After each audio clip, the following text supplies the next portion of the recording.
بسم الله الرحمن الرحيم، وبه نستعين، وصلى اللهم وبارك على سيدنا محمد وعلى آله وصحبه أجمعين. أما بعد، عدنا وإياكم في سلسلتكم العربية والعلم، ومع حلقتنا الثانية بعنوان علم الحيل.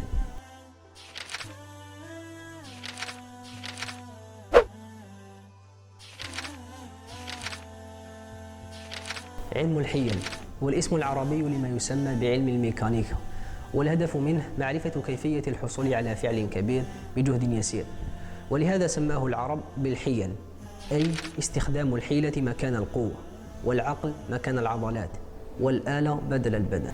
وقد كان لقيام رسالة الإسلام وآدابها دور كبير في دفع المسلمين للاهتمام بهذا العلم وتطوير الآلات لتوفير المزيد من الإمكانيات والطاقات. وقد اعتبر الخوارزمي علم الحيل من العلوم الثمانية الرئيسية، وقسمه إلى فرعين: جر الأثقال بالقوة اليسيرة، وحيل حركات الماء، وصنعة الأواني العجيبة، وما يتصل بها من صنعة الآلات المتحركة بذاتها. ومن أهم الكتب التي ألفت في علم الحيل كتاب الحيل لأبناء موسى بن شاكر في القرن الثالث هجري، وقد كونوا فريقا علميا فيما بينهم وألفوا هذا الكتاب الذي يحتوي على 100 تركيب ميكانيكي مع شروح ورسوم توضيحية لطرق التشغيل والتركيب، 80 منها من النوع الذي سماه العرب الأواني العجيبة، وهي أجهزة تعمل تلقائيا، والباقي من الفوارات التي تتغير أشكالها تلقائيا في فترات زمنية معينة، ومن المصابيح التي تغذي نفسها تلقائيا، ومن أجهزة أخرى، ومنها جرافة ميكانيكية لالتقاط الأشياء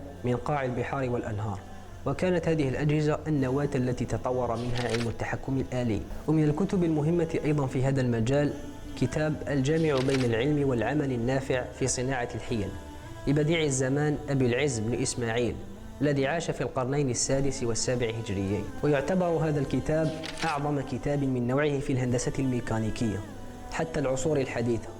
وتضمن هذا الكتاب تصميمات متنوعة لساعات وروافع آلية يتم فيها نقل الحركة الخطية إلى حركة دائرية بواسطة تروس مسننة، وهو الأساس الذي تقوم عليه المحركات العصرية.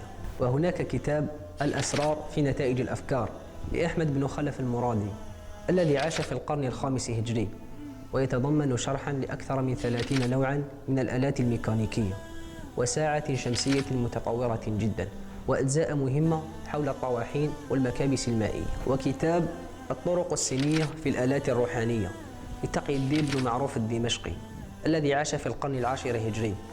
وفي هذا الكتاب وصف للعديد من الآلات الميكانيكية مثل الساعات الرملية والمائية والآلية والروافع بالبكرات وآلات الدوران. ولهذا الكتاب أهمية خاصة، حيث أنه كتب في عصر النهضة الأوروبية، ولكن تاريخ الكتاب سابق عن تواريخ الكتب التي كتبت في أوروبا عن نفس الموضوع. لقد تأكد سبق علماء المسلمين إلى وضع الأسس العلمية السليمة لقوانين الحركة الثلاث التي صاغها نيوتن، وتعامل المسلمون مع قوانين علم الحيل أو الميكانيكا بصورة علمية، لا من باب الخرافة والكهانة والاتصال بعالم الجن والشياطين أو قوى الآلهة الخارقة، كما كان يحدث في أخرى من أجل السيطرة على الشعوب وضمان خدمتها لطبقة صغيرة من الحكام والكهان. إنما آثر علماء المسلمين في مجال علم الحيل صفحة من صفحات تاريخ المسلمين المشرق، الذي يحتاج إلى بعث جديد يهتم فيه المسلمون بعلوم الكون المختلفة من أجل تحقيق التقدم الحضاري الذي يساعد على تحقيق خيرية هذه الأمة والمؤهل لبقائها في منافسة غيرها من الأمم والحضارات المختلفة. نصل وإياكم إلى نهاية حلقتنا لهذا اليوم، ونلتقي وإياكم في حلقتنا القادمة بإذنه تعالى، والسلام عليكم ورحمة الله تعالى وبركاته.